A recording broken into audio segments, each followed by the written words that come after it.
ಧ್ಯಾನ ಮಾಡಲಿಕ್ಕೆ ರಾತ್ರಿ ನಿದ್ರೆಯಿಂದ ಎದ್ದು ಸ್ನಾನ ಮಾಡಿ ಏಕಾಂತದಲ್ಲಿ ನಿಶ್ಶಬ್ದದಲ್ಲಿ ಗಾಳಿ ಬೆಳಕು ಇರುವ ಸ್ಥಳದೊಳಗೆ ಧ್ಯಾನ ಮಾಡೋದು ಬಹಳ ಶ್ರೇಷ್ಠ.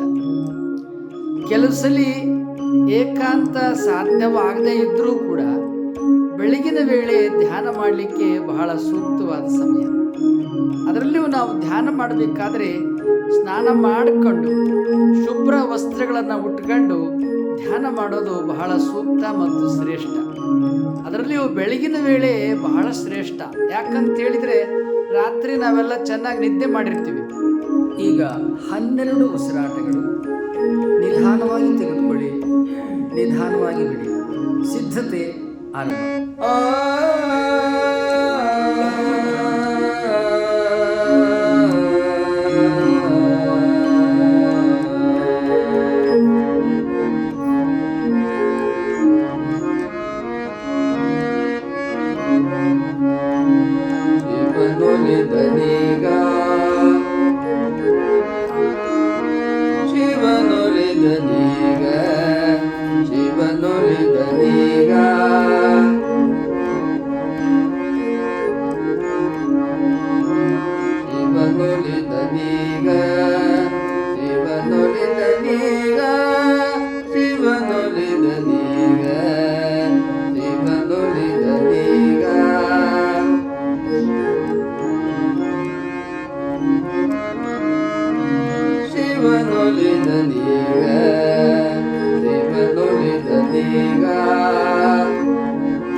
ಓಂ ಶಾಂತಿ ಶಾಂತಿ ಶಾಂತಿ.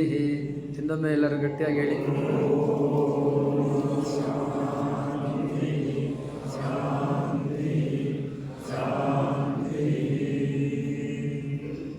ಹಲ್ಲು ನೋವು, ಹುಳುಕು ಹಲ್ಲು ಒಸಡಿನಲ್ಲಿ ರಕ್ತಸ್ರಾವ ಗುಣವಾಗಲು ಶಿವ ದಂತಕಾಂತಿಯನ್ನು ಉಪಯೋಗಿಸಿರಿ. ನೀವು ನಮಗೆ ಮೌಲಿಕವಾದ ಸಬ್ಸ್ಕ್ರೈಬರ್, ವ್ಯಾಲ್ಯೂಬಲ್ ಸಬ್ಸ್ಕ್ರೈಬರ್. ನೀವು ಆಗಲೇ ಸಬ್ಸ್ಕ್ರೈಬ್ ಮಾಡಿರ್ಬೋದು. ಮಾಡಿಲ್ಲದೆ ಹೋದರೆ ಸಬ್ಸ್ಕ್ರೈಬ್ ಮಾಡಿ, ಲೈಕ್ ಮಾಡಿ. ಅಲ್ಲಿ ಬೆಲ್ ಬಟನ್ ಬರುತ್ತೆ, ಬೆಲ್ ಬಟನನ್ನು ಒತ್ತಿ. ನಿಮ್ಮ ವಾಟ್ಸಪ್ಪಲ್ಲಿ ಅನೇಕರ ನಂಬರ್ಗಳಿರುತ್ತೆ. ಕನಿಷ್ಠ 10 ಜನಕ್ಕೆ ಈ ವಿಡಿಯೋಗಳನ್ನು ನೀವು ಕಳುಹಿಸಿ.